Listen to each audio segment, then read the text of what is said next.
So once you've created, let's say, one map and you want to start creating your story map, because you can then add more maps to it later on, first of all, perhaps if you've left your work and come back to it, you need to be able to find that map again. So I'm going to go from my home page into content, and then that will list any maps or anything that I've ever created. So there's a few here that I've been playing around with to create these instructions. But if you remember, I called that initial layer that I created Topographic Lake District. So I'm just clicking on that, and that introduces a page something like this. And then I click Open in Map Viewer, and then it will open in the format that you're hopefully familiar with from last time.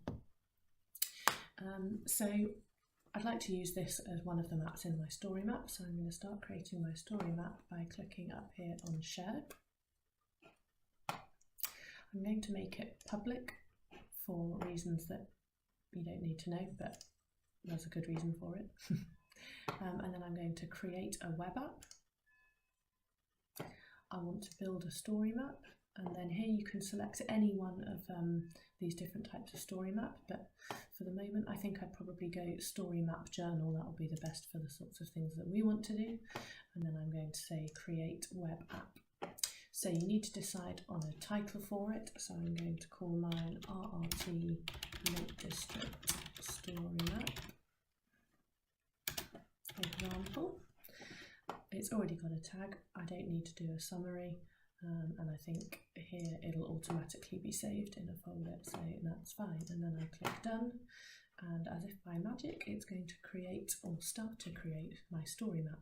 And then really the first stage is to just follow through a few steps. So you can either have a side panel or a floating panel, and you can change that later on. So for the moment I'm just going to click start.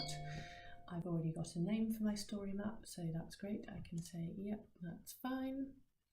And then essentially this is the beginning of my story map. So the main stage is, well, it really guides you through. This is going to be the first thing that people see when they see your story map. So I could have a map, I could have an image, I could have a video, I could have a web page. Again, you can change that later on, but for the moment, let's just go with my Topographic Lake District map.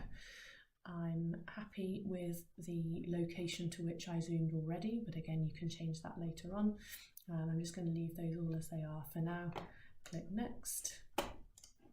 I'm going to just put example complete later, because again you can come back and add that later on.